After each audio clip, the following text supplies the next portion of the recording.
গগৈ দুৰ্দান্ত ভাষণেৰে সভা কঁপাই দিলে। লাখ লাখ ৰাইজৰ উপস্থিতিত গৌৰৱ গগৈ দুৰ্দান্ত ভাষণ আৰু আচৰিত ধৰণে ৰাইজে সঁহাৰি জনাইছে গৌৰৱ গগৈক আৰু লগতে গৌৰৱ গগৈ দুগুণে উৎসাহিত হৈ ৰাইজৰ মাজত গৈ দুৰ্দান্ত ভাষণ। তাৰে সম্পূৰ্ণ ভিডিঅ'টো মই আপোনালোকৰ মাজলৈ আগবঢ়াই দিছোঁ। উপস্থিত থকা মোৰ শ্ৰদ্ধেয় আই মাতৃসকল, বয়োজ্যেষ্ঠসকল, যুৱক বন্ধুসকল, সামাজিক বন্ধুসকল আৰু ইয়াত উপস্থিত থকা জনপ্ৰতিনিধিসকল, শ্ৰদ্ধেয় ৰাইজ, মই প্ৰথমে পদক্ষেপ কৰোঁ অসমীয়া নৱবৰ্ষৰ শুভেচ্ছা জ্ঞাপন কৰিছোঁ, লগতে ৰঙালী বিহুৰ উল্লাস যাচিছোঁ। আজি আমি ৰমাজানলৈ আহিছোঁ আৰু ৰমাজানলৈ আহি আমি ৰমাজানৰ সন্তান প্ৰাক্তন মুখ্যমন্ত্ৰী ৰাজু তলুগৰীবৰ নাম ল'বই লাগিব আৰু আজি এই মঞ্চৰ পৰা আমি তেখেতক শ্ৰদ্ধা নিবেদন কৰিছোঁ আৰু স্মৰণ কৰিছোঁ। লগতে আজি পঞ্চায়ত নিৰ্বাচন হ'ব। পঞ্চায়ত নিৰ্বাচনৰ ক্ষেত্ৰত মোক মনত পৰে যে আমাৰ কংগ্ৰেছৰ চৰকাৰ দিনতে পঞ্চায়ত নিৰ্বাচনৰ ভিতৰত 50% ৰিজাৰ্ভেশ্যন মহিলাসকলক দিয়া হৈছে আৰু এই গোটেই পঞ্চায়তৰ প্ৰক্ৰিয়াটো কংগ্ৰেছ দলে জন্ম দিছে। আমাৰ উদ্দেশ্য আছে যে ক্ষমতা ৰাজধানীৰ পৰা গাঁৱলৈ যাব লাগে। ক্ষমতা মাত্ৰ পুৰুষৰ হাতত নহয়, মহিলাৰ হাতত যাব লাগে। আৰু আজি আমি সকলোৱে ইয়াত উপস্থিত হৈ আমাক বিচাৰ কৰিব লাগিব নিজৰ পঞ্চায়তৰ কথা, নিজৰ গাঁৱৰ কথা। আৰু সঁচাকৈ ক'বলৈ গ'লে যদি আমি বিচাৰ কৰোঁ যে আজি আমাৰ অসমৰ গ্ৰাম্য অঞ্চলত কি হৈছে, তেতিয়া বৰ্তমান পৰিস্থিতি ইমান ভাল নহয়। মই য'তেই যাওঁ, বিভিন্ন সভালৈ গৈছোঁ, প্ৰত্যেক পঞ্চায়তৰ ভিতৰত যেতিয়া মহিলাসকলক লগ পাওঁ, মহিলাসকলে এটা ডাঙৰ সমস্যা মোৰ সন্মুখত দাঙি ধৰে। তেওঁলোকে কি কয়? তেওঁলোকে কয় যে আজি গাঁৱৰ ভিতৰত এতিয়া ড্ৰাগছ এটা ভয়াৱহ। কিন্তু আজিৰ তাৰিখত আমি কি দেখা পাইছোঁ? চৰকাৰী স্কুল বন্ধ, মদৰ দোকান খোলা হৈছে, ড্ৰাগছৰ এটা বেমাৰীত সোমাই গৈছে আৰু লাহে লাহে আমি দেখা পাইছোঁ যে ক্ৰাইম বাঢ়ি গৈছে, আতংক এটা সৃষ্টি হৈ গৈছে।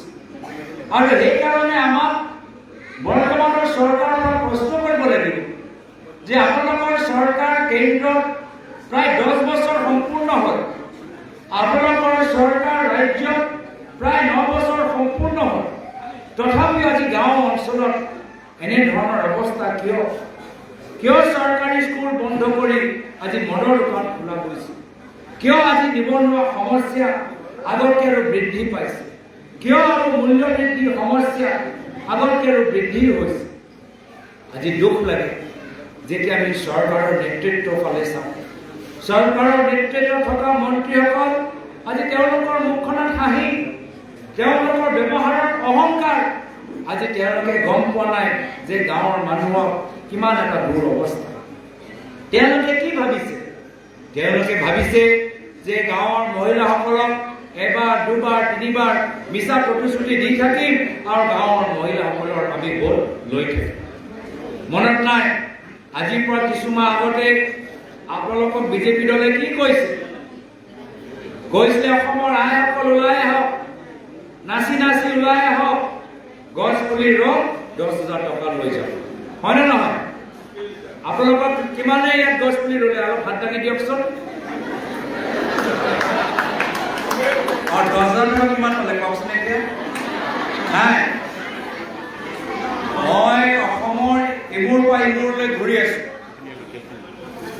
বিভিন্ন ঠাইত গৈ আছো। আজিলৈকে এগৰাকী মহিলা মই লগ পোৱা নাই যিগৰাকী 10,000 টকা পাইছে। এয়া হ'ল বিজেপি দল। কিন্তু দুখৰ কথা, আৰু বিজেপি দলৰ কফটো চাওকচোন, যেতিয়া আপোনালোকে সোধে, মুখ্যমন্ত্ৰীৰ পৰা সোধে যে মোৰ 10,000 টকা ক'ত গ'ল, মুখ্যমন্ত্ৰীয়ে কয় বাইদেউ 10,000 টকালৈ কিয় চিন্তা কৰিছে? এই ফৰ্মটো লওক, চহী কৰক, লখপতি বাইদেউ হৈ যাওক। নতুন এটা টেকা খুৱাব আমাক।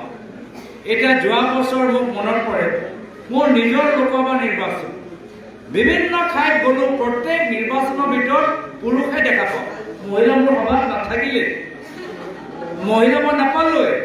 সদায় সুধো আমাৰ কৰ্মীখিনিক, মহিলাবোৰ ক'ত গ'ল? ছাৰ আপোনালোকে আহিছে না? কাষতে বিজেপিয়ে সভা পাতি দিছে, গোটেইবোৰ মহিলা তাত গৈ লখপতি বাইদেউ কম চহী কৰি আছে, হয়নে নহয়? গোটেই দিন আপোনালোকৰ 4 ঘণ্টা 5 ঘণ্টা আহোঁতে যাওঁতে 200 টকা 300 টকা আপোনালোকৰ খৰচ হ'ল, লখপতি বাইদেউ কম চহী কৰালে। এতিয়া 1 বছৰ পাৰ হৈ গ'ল, এতিয়া বিজেপিয়ে কি কয়? বাইদেউ আপোনাৰ ঘৰতো আমি GPS-ত ওলাব পৰা নাই, বাইদেউ আপোনাৰ আধাৰ কাৰ্ডৰ লগত আপোনালোকৰ লিংকটো আমি পোৱা নাই, বাইদেউ আপোনাৰ পেন কাৰ্ড নম্বৰটো মিলা নাই, বাইদেউ আপোনাৰ নামটো মিলা নাই। এয়া হ'ল বিজেপি, বাৰম্বাৰ টেঙা খুৱাই থাকে। এতিয়া আকৌ 10,000 টকা দিব পৰা নাই, অমৃত কলৰ পইচা দিব পৰা নাই, আপোনালোকক ইয়াত লখপতি বাইদেউ পঢ়াব পৰা নাই। এতিয়া আকৌ ক'ব লখপতি বাইদেউ হ'ব নালাগে, আপোনালোকে মোবাইল ফোন লৈ লওক। এই ধৰণৰ আজি ব্যৱহাৰ চলি আছে আজি তাৰিখত। আমাৰ ল'ৰা ছোৱালীৰ কাৰণে তেওঁলোকৰ শিক্ষাৰ বাবে চিন্তা কৰা নাই। আমাৰ ঘৰৰ বয়োজ্যেষ্ঠসকল আজি তেওঁলোকৰ দৰৱৰ দাম বাঢ়ি গৈছে, তাৰ বাবে তেওঁলোকে চিন্তা কৰা নাই। পেঞ্চনৰ পইচা একে আছে, বৃদ্ধ পেঞ্চন একে আছে, কিন্তু দৰৱৰ দাম বাঢ়ি গৈ আছে। আজি চিকিৎসাৰ ওপৰত জোৰ দিয়া নাই। যোৰহাটত পাবলৈ কাৰ্ডিঅ' ডক্টৰ নাই, ডিব্ৰুগড়ত কাৰ্ডিঅ' ডক্টৰ নাই, ইয়াৰ পৰা গুৱাহাটী যাব লাগে, আকৌ গুৱাহাটী যাওঁতে এবাৰ 2বাৰ 3বাৰ ঠাইত আকৌ টলৰ পইচা দিব লাগে। এয়া হৈছে বৰ্তমানৰ বিজেপি দল। সাধাৰণ দুখীয়া মানুহৰ পৰা পইচা লৈ আছে। গেছ চিলিণ্ডাৰ দাম বঢ়াই আপোনালোকৰ পৰা পইচা লৈ আছে। 400 টকা গেছ চিলিণ্ডাৰটো 1000 টকা কৰি আপোনালোকৰ পৰা পইচা লৈ আছে। 60 টকা পেট্ৰলটো 100 টকা কৰি আপোনালোকৰ পৰা পইচা লৈ আছে। 200 টকা মাহৰ ইলেক্ট্ৰিচিটি বিল এতিয়া 1000 টকা কৰি আপোনালোকৰ পৰা পইচা লৈ আছে। এটা সামান্য পেঞ্চিলৰ ওপৰত GST লগাই এতিয়া আপোনালোকৰ পৰা পইচা লৈহে আছে। আৰু এই গোটেই পইচা লৈ বৰ্তমান চৰকাৰে কি কৈছে? আমি দিছো না, কি দিছে? অৰুণোদয় আঁচনি দিছে। কাক দিছে? যিসকলে বিজেপি কৰি আছে, যিসকল ধনী ঘৰ, যিসকলৰ ঘৰ দুমলীয়া ঘৰ আছে, তাতে তেওঁলোকে অৰুণোদয় আঁচনি দি আছে, আমাৰ দুখীয়া মহিলাক দিয়া নাই। এয়া হৈছে বৰ্তমানৰ পৰিস্থিতি, এয়া হৈছে এখন চৰকাৰৰ কাম কাজ। আৰু সেইকাৰণে আমি এবাৰ অলপ হিচাপ কৰিব লাগিব যে এইখন চৰকাৰ মাত্ৰ ভয় আৰু ভাবুকিৰ ওপৰত চলি আছে। ৰাইজে গম পাই গৈছে যে এইখন চৰকাৰ আমাক একো দিব পৰা নাই। এইখন চৰকাৰ আজি বসুন্ধৰাৰ নামত মাত্ৰ নিজৰ ভাইকৰ ককায়েকৰ নামত চাৰিওফালে হাজাৰ হাজাৰ বিঘাৰ মাটি কিনি আছে। আজি বাগানৰ শ্ৰমিকসকলক কি কৈছে? বাগানৰ শ্ৰমিকসকলক কৈছে যে আপোনালোকৰ আমাৰ জনগোষ্ঠীকৰণ কৰি দিম, আমি 351 টকা দি দিম। আৰু তাৰপিছত কি হ'ল? 351 টকা বঢ়াব পৰা নাই, কিন্তু দিছপুৰত থকা এটা বিশেষ পৰিয়াল অসমৰ চুকে কোণে বাগান কিনিবলৈ আৰম্ভ কৰিছে। চুকে কোণে বাগান কিনিবলৈ আৰম্ভ কৰিছে। এনেকুৱা এটা পৰিস্থিতি। আৰু যদি কোনোবা প্ৰশ্ন সোধে, ডাইৰেক্ট তেওঁলোকে জেললৈ পঠাই দিব, পুলিচৰ ভয় দেখাব।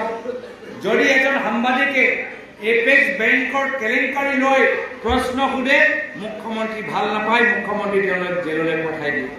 যদি এজন কংগ্ৰেছ দলৰ মুখপাত্ৰ যদি চৰকাৰক সমালোচনা কৰে, মুখ্যমন্ত্ৰীয়ে ভাল নাপায়, সেইজনকো জেললৈ পঠাই দিয়ে।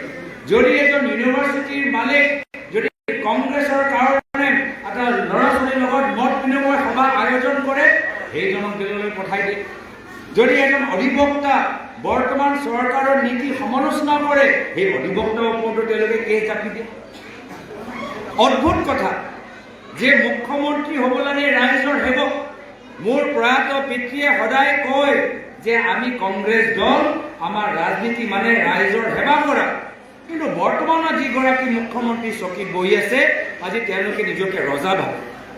আৰু কাম হৈছে জেলৰ দৰে। যি ধৰণৰ জেলত এটা জেলৰ থাকে, এই একেই কাম আজি মুখ্যমন্ত্ৰী হিমন্ত বিশ্ব শৰ্মা ডাঙৰীয়াই কৈছে। যদি তেওঁ সভালৈ যাওঁ, অৰুণোদয় আঁচনি পাব। যদি কংগ্ৰেছৰ সভালৈ যাওঁ, তেতিয়া অৰুণোদয় আঁচনি নাপাব। এয়া কি হ'ল? টেক্স সকলৰ ওপৰত লগাব, আকৌ অৰুণোদয় আঁচনি মাত্ৰ বিজেপিৰ সভালৈ গ'লেহে পাব। এইটো কি নিয়ম হ'ল? আজি এই ধৰণৰ পৰিস্থিতি চাই অসমৰ মানুহে গম পাই গৈছে যে আমাক লাগে বিজেপি দলৰ বিকল্প। আৰু এই চৰকাৰৰ অহংকাৰ চাই এতিয়া অসমৰ মানুহে কি কৈছে যে আহাবাৰ বিধানসভা নিৰ্বাচনত আমি বিজেপিক বিদায় দিম আৰু কংগ্ৰেছৰ নেতৃত্বত চৰকাৰ আমি গঠন কৰিম। আমাৰ উদ্দেশ্যটো হ'ল যে আমাৰ গাঁৱৰ ভিতৰত এই মদৰ দোকান বন্ধ কৰি আমি চৰকাৰী স্কুল আমি পুনৰবাৰ আমি আৰম্ভ কৰিম। আমাৰ উদ্দেশ্যটো হ'ল যে গাঁৱৰ মহিলা মাত্ৰ বহি থাকিলে নহ'ব, গাঁৱৰ মহিলা উপাৰ্জন কৰিব লাগিব। গোট খুলি ব্যৱসায় কৰি এনে ঘৰত বহি থাকিলে নহ'ব, কিবা এটা উপাৰ্জন কৰক। প্ৰশিক্ষণ যি দিব লাগে পৰৱৰ্তী দিনত আমাৰ চৰকাৰে দিব, আৰু যি আপোনালোকৰ উৎপাদন কৰে ভাল যে বিক্ৰী হয় তাৰ বাবে উচিত মূল্য পায় তাৰ বাবে নীতি নিয়মবোৰ আমাৰ চৰকাৰে পৰৱৰ্তী দিনত বনাব। নিবনুৱা যুৱকসকলৰ বাবে কেনেদৰে প্ৰশিক্ষণৰ ওপৰত জোৰ দিয়া যায় এই ধৰণৰ কথা আমি পৰৱৰ্তী দিনত আমি পাতিবলৈ বিচাৰোঁ। আৰু সেইকাৰণে এতিয়া লাহে লাহে বিৰোধী দলবোৰো লাহে লাহে আমাৰ কংগ্ৰেছ দলৰ শক্তি সাংগঠনিক ভেটি এতিয়া বুজি পাই আমাৰ লগত লাহে লাহে আহি আছে। তো মই বিশেষ দীঘলীয়া ক'বলৈ বিচৰা নাই, মই মাত্ৰ আপোনালোকৰ ওচৰলৈ আহিছোঁ। আমাৰ জিলা পৰিষদৰ সদস্য ৰীতা শইকীয়া হয় প্ৰচাৰ কৰিবলৈ, তেখেতৰ বাবে আপোনালোকৰ মূল্যৱান সঁহাৰি বিচাৰিবলৈ, ভোট বিচাৰিবলৈ। লগতে আমাৰ আৰু কি আমাৰ প্ৰাৰ্থীসকলৰ নাম লৈছোঁ: ৰবি ফুকন ডাঙৰীয়ানী, প্ৰফুল্ল নায়ক ডাঙৰীয়া, আমাৰ শ্ৰীফুল্ল ৰাজ কছাৰী ডাঙৰীয়া, জোনমণি শইকীয়া ডাঙৰীয়ানী, আমাৰ ৰিংকুমণি মিস্ত্ৰী ডাঙৰীয়ানী, ৰিংকুমণি বৰা, চাৰণী বৰা ডাঙৰীয়ানী আৰু মাখনি শইকীয়া বাইদেউ হৈ মই সকলোৰ আশীৰ্বাদ বিচাৰিছোঁ। বিশেষ আৰু দীঘলীয়া ক'বলৈ বিচৰা নাই। ইয়াত আহি আপোনালোকৰ প্ৰতি তৰুণমুখী দিৱসৰ প্ৰতি এই যে শ্ৰদ্ধা আজিও আছে তাৰ বাবে মই সকলোকে মোৰ অন্তৰৰ পৰা মই মৰম যাচিছোঁ, স্নেহ যাচিছোঁ, আৰু আগৰ দিনত সকলোৰ ভিডিঅ'টো চাই কেনেকুৱা লাগিল কমেণ্ট কৰি জনাব। প্ৰথমবাৰ যদি চেনেললৈ আহিছে চেনেলটো ছাবস্ক্ৰাইব কৰি ৰাখিব। আজি ভিডিঅ'টো ইয়াতে মই সামৰণি মাৰিছোঁ। পুনৰ লগ পাম নতুন এটা ভিডিঅ'ৰ সৈতে। আজিলৈ বাই বাই।